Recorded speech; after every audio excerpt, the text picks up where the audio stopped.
Chief Rabbi Warren Goldstein is, well, the Chief Rabbi of South Africa. He released a video over the past few days talking about the ANC's legitimacy in South Africa. Yeah, so the Chief Rabbi is appealing to biblical concepts, not secular humanist concepts such as, we should allow them to be here or not, or some other bullshit statement. He actually appeals to biblical concepts and says, if you love the Bible, the ANC is actually breaking a lot of the commandments.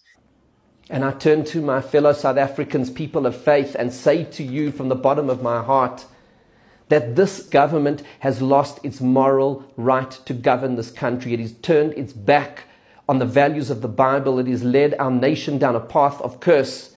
And he singles out two main commandments. The first is, thou shalt not steal. The second is, thou shalt not murder. And this is what he has to say about both. Thou shalt not murder. In this country, 27,000 people a year are murdered. This government has presided over that. Thou shalt not steal. This government has presided over state capture, and since then, there has not been one serious, credible conviction of anybody, and no one even being prosecuted except the political opponents of the president. Now, the interesting part about this is, A, it's a major religious figure in South Africa being overtly hostile to the ANC based on the ANC's action. But number two, the more interesting part is that he's using religious text to denote the conversation around the ANC. It's very easy, we included, to say, oh, the ANC is this and it's that and the next thing.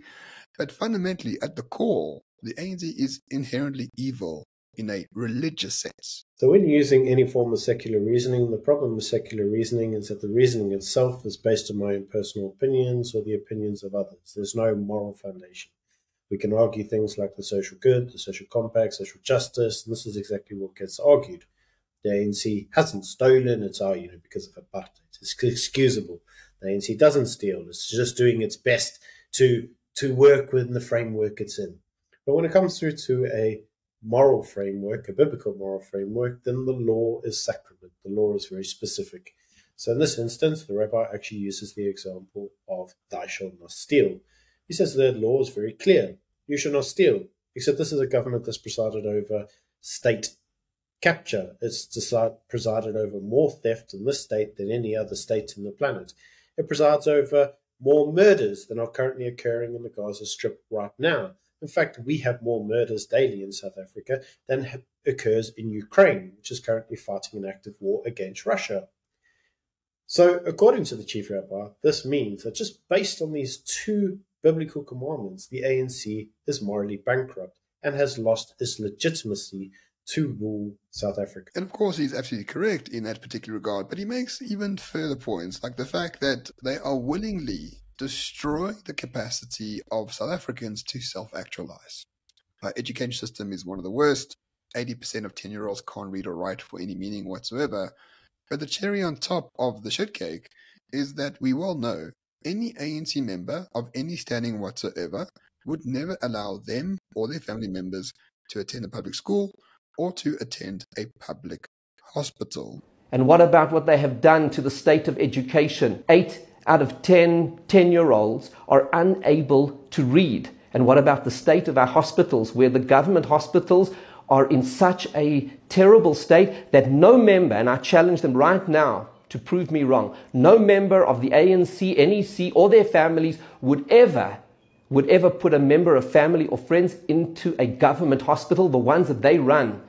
And so they are bringing curse on this nation because they have turned their backs on the Bible. Which therefore brings in the question, the ANC know how terrible they are running South Africa.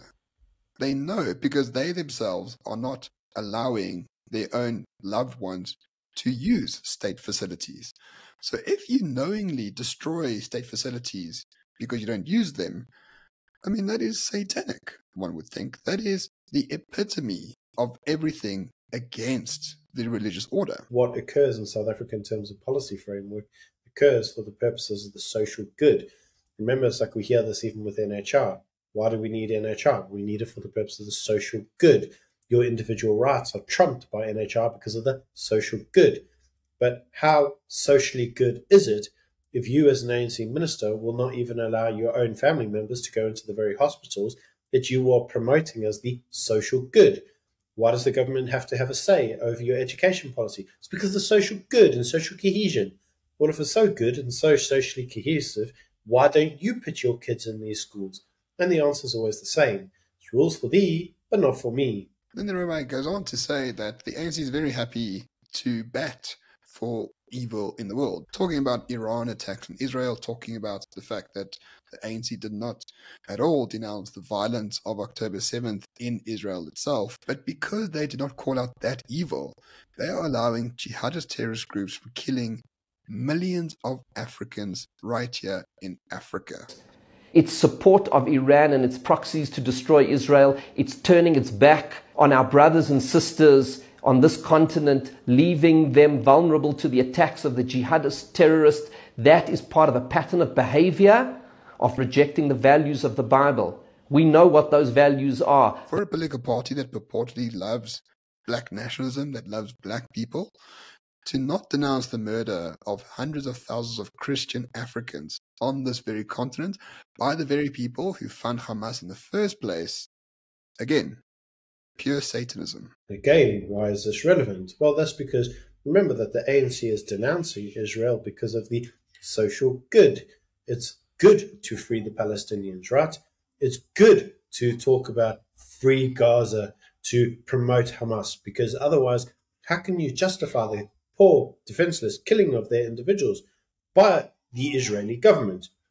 And the chief rabbi makes the obvious conclusion. And that is, if you're so concerned with the social good, why are you not talking about all the African individuals that get killed on our continent by the very same individuals? It's almost like the social good that you choose to promote is selective, and selective is exactly what it is. So the end result is, if you look at it from a point of social justice, the social good the ANC claims to represent, it doesn't have it. And if you look at it from a biblical point of view, the ANC is morally bankrupt because it is breaking biblical commandments, such as, thou shalt not steal, thou shalt not kill.